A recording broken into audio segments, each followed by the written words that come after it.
नमस्कार। आज हम चर्चा करने जा रहे हैं उत्तराखंड ने महिलाओं को सह-स्वामित्व अधिकार अध्यादेश पर।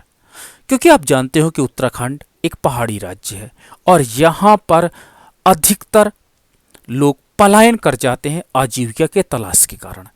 यदि इस प्रकार का कोई अध्यादेश आता है तो कहीं ना कहीं महिलाओं का सशक्तिकरण होगा और साथ ही साथ इस प्रकार जो पैतृक संपत्ति में उनका अभी तक अधिकार नहीं था उस अधिकार को भी प्रदान किया जाएगा। तो कहीं ना कहीं ये एक प्रकार से इकोनॉमिक एम्पावरमेंट की दिशा में, आर्थिक सशक्तिकरण की दिशा में भी एक श्रेष्ठ कदम माना जा रहा है।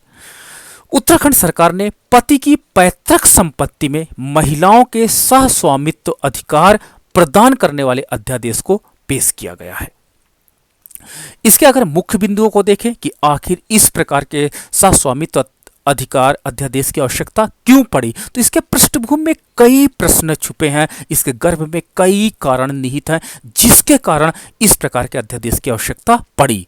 पहला पॉइंट जो इंपॉर्टेंट पॉइंट है, क्योंकि यहाँ के मोस्ट जो पुरुष होते हैं वो आजीविका के तलाश में राज्य के पहाड़ी क्षेत्रों से पुरुष के बड़े पैमाने पे प्रवास या पलायन की पृष्ठभूमि में इस प्रकार के अध्यादेश को लाना अनिवार्य समझा गया, क्योंकि इसके कारण महिलाओं को कहीं ना कहीं आर्थिक सशक्तिकरण मिलना आवश्यक हो जाता है। ये उन महिलाओं को वित्तीय स्वतंत्रता प्रदान करने के उद्देश्य से पारित किया गया जो घर में रह जाती हैं और जो अन्य घर के सदस्य हैं उनका पालन पोषण करती रहती हैं और इसी से अपना गुजारा करने के लिए एग्रीकल्चर पर निर्भर होती हैं या इससे संबंधित एलाइट एक्टिविटी में ये निर्भर हो जाती हैं।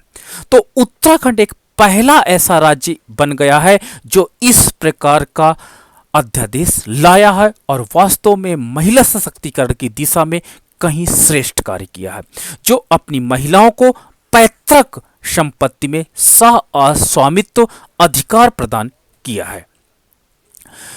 निर्णय का महत्व अगर हम बात करते हैं तो राज्य में विशेष रूप से अगर हम पहाड़ी क्षेत्रों की बात करते हैं, आप जो फुटहिल या प्लेन की बात छोड़ दीजिए, जहां पर आपके पास जो कि मोस्ट ऑफ 70% से ज़्यादा का पार्ट आपका पहाड़ी एरिया है और यहाँ पर स्थित बहुत विकराल है, तो पति और पत्नी दोनों अपनी आजीविका के लिए खेतों में शामिल रहते हैं। लेकिन आमतौर पर देखा गया कि पति जो होता है वो हैवी एग्रीकल्चर एक्टिविटी को संपादित करता है, जैसे जुताई का काम करता है और भारी श्रम का कार्य भी पति द्वारा किया जाता है, और दूसरी ओर 90% महिलाएं जो हैं वो खेती के कामों में शामिल रहती हैं। तो इसके बावजूद महिलाओं की मेहनत को मान्यता अभी तक नहीं मिली थी, लेकिन इस अध्यादेश के बाद एक प्रकार से मान्यता मिल गई और उनको वास्तव में सशक्तिकरण भी प्राप्त हुआ और उन्हें जमीन पर किसी भी तरह का स्वामित्व अभी तक प्राप्त नहीं था। अब वो भी आपको एक प्रकार से संपत्ति पर भी अधिकार प्रदान कर दिया गया। ये महिलाओं को खेती से संबंधित कार्यों के लिए ऋण प्राप्त करने में मदद करेगा, क्योंकि अभी तक जो एग्रीकल्चर लोन मिलता था वो जिसके नाम पर एग्रीकल्चर लैंड होती थी या पैतृक भूमि होती थी उसी के आधार पर लोन प्रदान किया जाता था। जैसे आप केसीसी की बात कर लीजिए, ठीक है। तो इस प्रकार के लोन को प्राप्त करने में अब महिलाओं को ज़्यादा प्रॉब्लम नहीं आएगी, क्योंकि पहले पुरुषों के नाम पर इस प्रकार के पैतृक भूमि रहती थी, जिसके परिणाम स्वरूप इनको लोन लेने के लिए या तो अपने पति को वापस बुलाते थे या ये लोग बिना धन के या पूंजी के एग्रीकल्चर एक्टिविटी को संपादित करने के लिए मजबूर थी। लेकिन जब महिलाओं के नाम पर इस प्रकार की परिसंपत्ति हो जाती है तो इन्हें एग्रीकल्चर या अन्य लोन लेने में आसानी हो जाएगी और जिससे कि ये अपने परिवार का अच्छे से भरण पोषण कर सकेंगी। जब उनके पास कोई स्वामित्व अधिकार नहीं था तो वो ऋण लेने में तब तक सक्षम भी नहीं थी। तो इस प्रकार कई पहलुओं से इस प्रकार का जो सहस्वामित्व है, अधिकार है, ये वास्तव में महिला सशक्तिकरण और आर्थिक सशक्तिकरण, वित्तीय सशक्तिकरण की दिशा में एक श्रेष्ठ कदम माना जा रहा है। भारत में महिलाओं की संपत्ति पर अधिकार की हम बात करते हैं तो भारत में महिलाओं की संपत्ति अधिकार धर्म और जनजाति के संबंध में भिन्न है।